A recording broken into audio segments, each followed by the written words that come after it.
Matthew Hernandez. I believe I'll just call the video and my introduction Matthew Hernandez from now on, unless I decide to use a random channel, fake my own random channel names as a running gag. Um, Today we're talking about Dr. John Delony's Redefining Anxiety, what it is, what it's not, and how to get your life back. On the bottom right, it says quick read, and we'll be talking about how the book says quick read quite a bit. Looking down at my phone because I read this book on Kindle on my phone. Probably can't see it too well here, but I'll show you some screenshots of the book on the screen. Now, I've made multiple takes for this video so far, and as I go through making so many takes, my feelings about the book they keep shifting a little bit more towards how much I like or maybe well well it's a pretty short book and we might want more than what the book has to give us. And um I'm a fan of Dr. John Delony. I've been listening to him for the past few months. I listened to another philosopher novelist. Well, he was written quite a bit of nonfiction as well.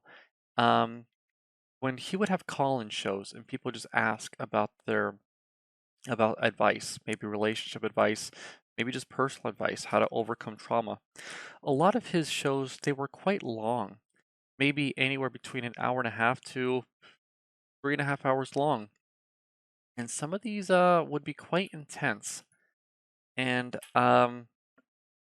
but once I found Dr. John Delony's podcast, it makes it much easier to share these because they might be anywhere between 10 minutes long to at the very most maybe 30 minutes long. So the fact that they're much shorter also makes for a lot of more bite-sized listening. Now, for the other author, maybe at some point I will review one of his books and then, have some time to discuss the other not unnamed philosopher, author, novelist at some other point. Um, but I do think that this book should have been a bit longer. And um, compared to my other intros, this is quite short. So let's start to get into some of the pages. As you can see, I took screenshots from the Kindle version of the book on Windows. Dr. John Delony, Redefining Anxiety, what it is, what it's not, and how to get your life back. On the bottom right-hand side of the book cover, you can see that it says quick read. That is one of my biggest gripes with this book is that it's a bit too quick of a read. Okay, so let's go through some various screenshots I took of this book that I thought made for some good highlights for us to talk about. So when I looked for the word step, I was looking for some steps, but I still found something worth discussing from this page. The next logical step is to ask, is there a pill for that?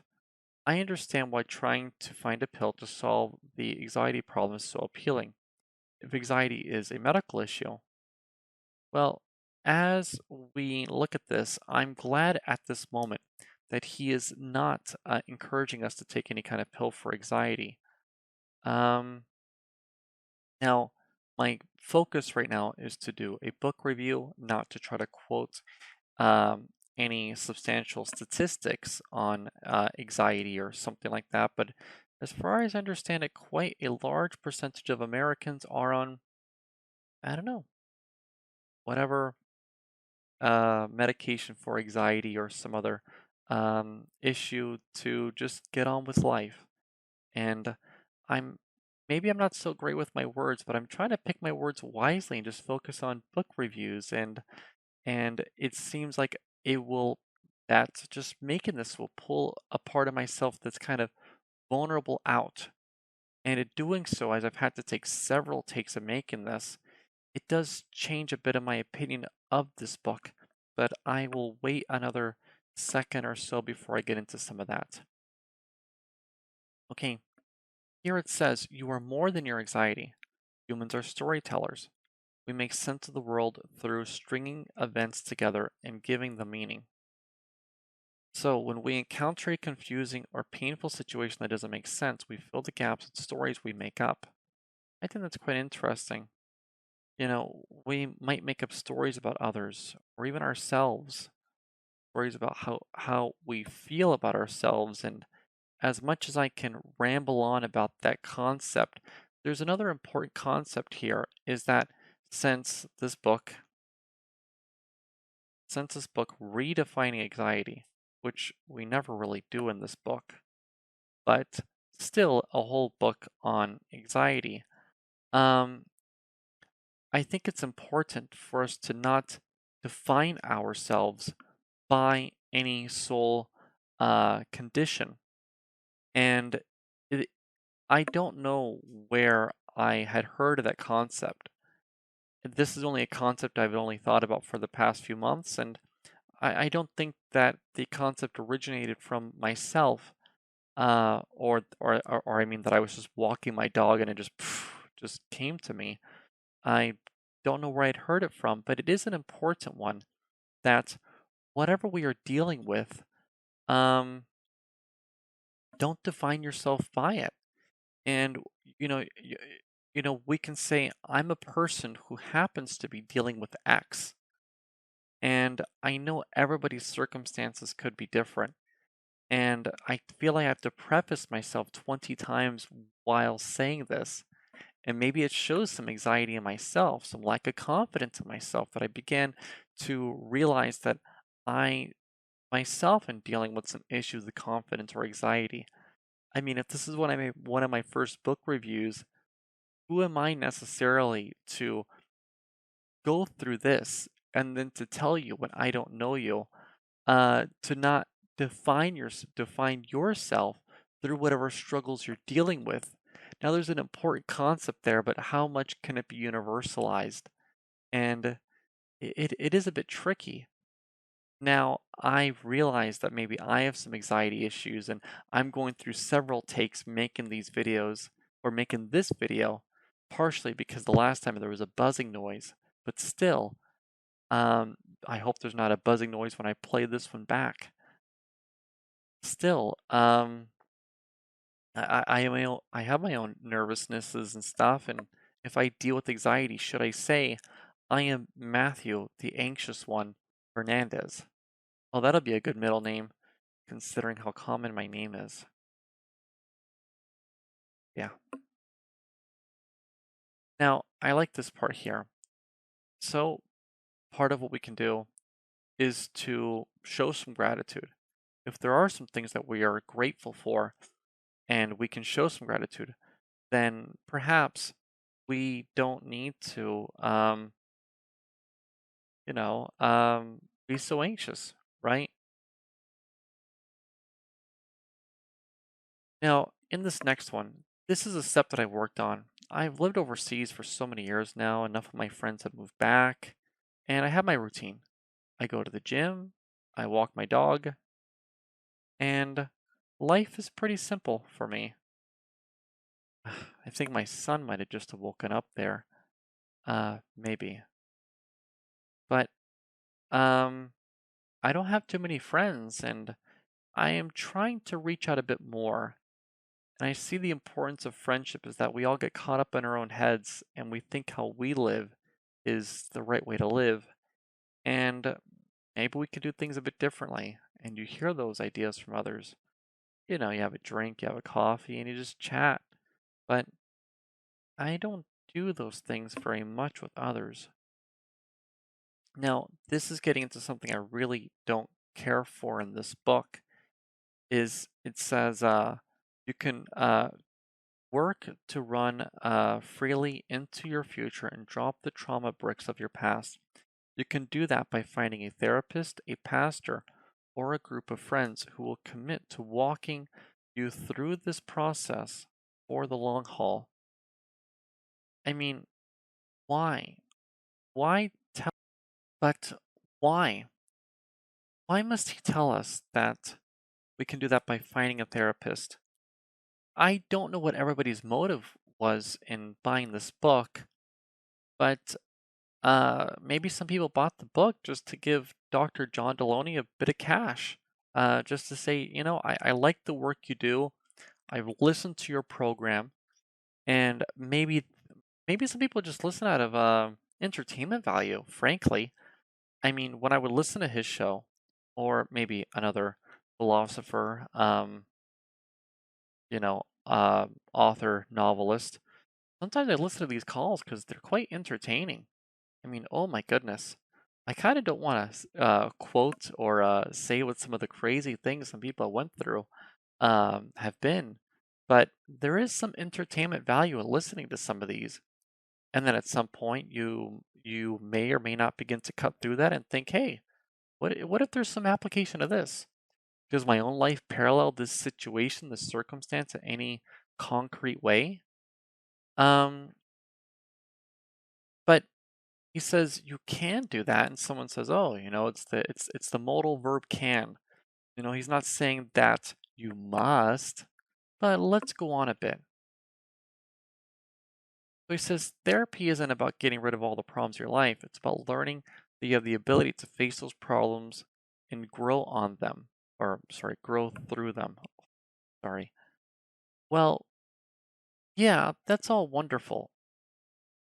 Now, I paused this, checked on the status of the recording, and I stopped right before getting real vulnerable just to say that my family had gone back to the US for my wife to give birth. As I make each take of this, I say this part again because I believe that a good book can take that out of us.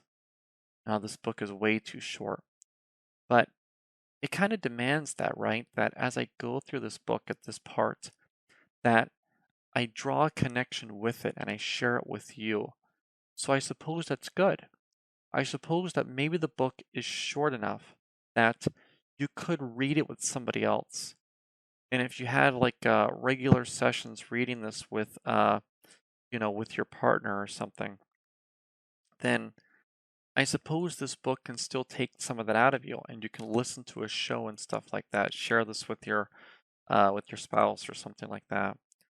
Um, so this book, uh, this book provides that, but I wish by itself that I was provided more tools, not being told to maybe go to therapy. When my family had gone back home to the US, because my wife wanted to give birth, went there with my son, they're back now. It was not an easy time for me. And, it's been pretty good. It's been an adjustment. I think I'm pretty adjusted to them back now and stuff with my wife and two sons. Um, I went to the gym. I went to the gym and I had my routines. I had my habits and they kept me pretty well. I think that I'd done pretty well to avoid vices. Maybe I drank alcohol a bit more last year than most years. Drink a little bit more, but nothing to excess.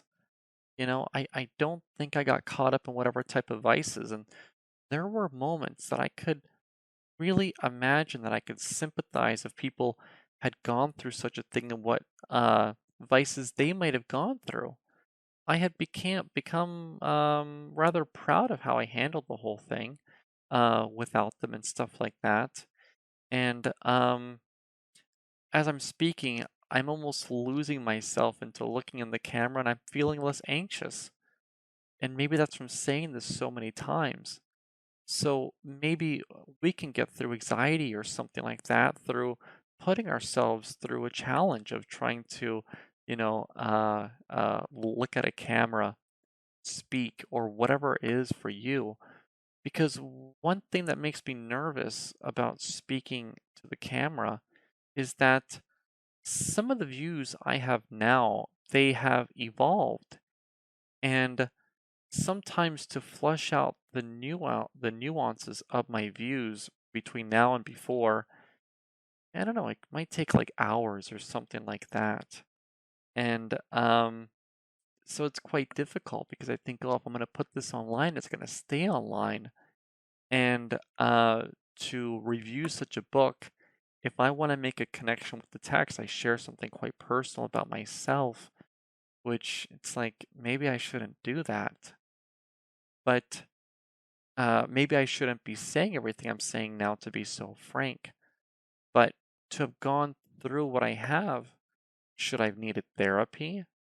I don't think so.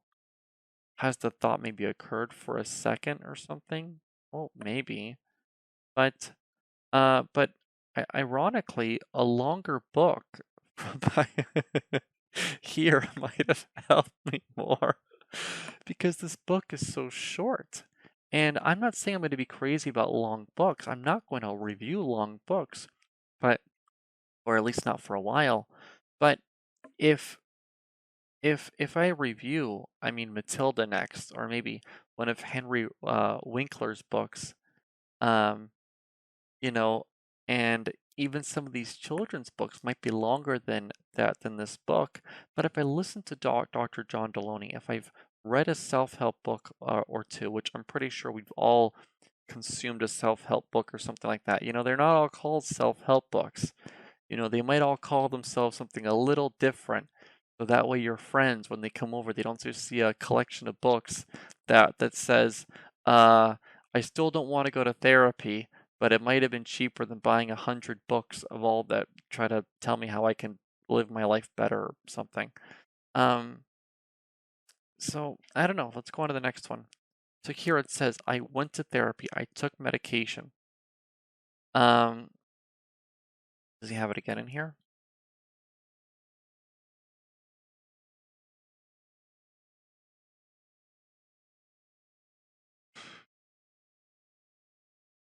Okay, perhaps not.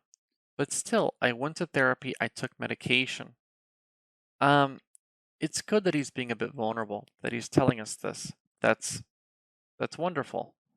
Um, where is it? There's another spot. I saw it amongst these screenshots. Oh, here it is on the bottom here. Throughout my life, I have met with a counselor, a psychologist, a marriage and family therapist, ministers, coaches, several mentors. So, I've had a few mentors in my life. Very important during high school. Maybe I've needed some more. Maybe who knows if I'd still be living in China otherwise. But if he's had good support groups throughout his life, then maybe his circumstance is unique. I like Dr. John Delony. I would like that if he heard this, that it seemed like a positive enough message. I don't I'd want to encourage whoever might listen to these. Um but I do feel that there's a bit of a bias here that maybe we too need therapy or something like that. I don't know you. I don't know your circumstance. I hope if you are watching this that you will enjoy these and know that my skill um reading and finding highlights in books and talking about those highlights and my speaking delivery will improve in time. But I don't know your circumstance about about how you cope through your anxieties, your issues, therapy, and stuff like this. But this book does mention, you know, diet and exercise and those things and stuff. But I wish there was even a bit more in that. I think with that, so I think I'd have to say, if you like Dr. John Delony, you listen to a show, maybe you want something short like this. Maybe you want something short to read with somebody else or with a spouse or something. But for your own pleasure reading, you might want something with a bit more meat in it. And this book isn't providing enough of that, I think. Um, I mean, I will apply one or two steps in this book.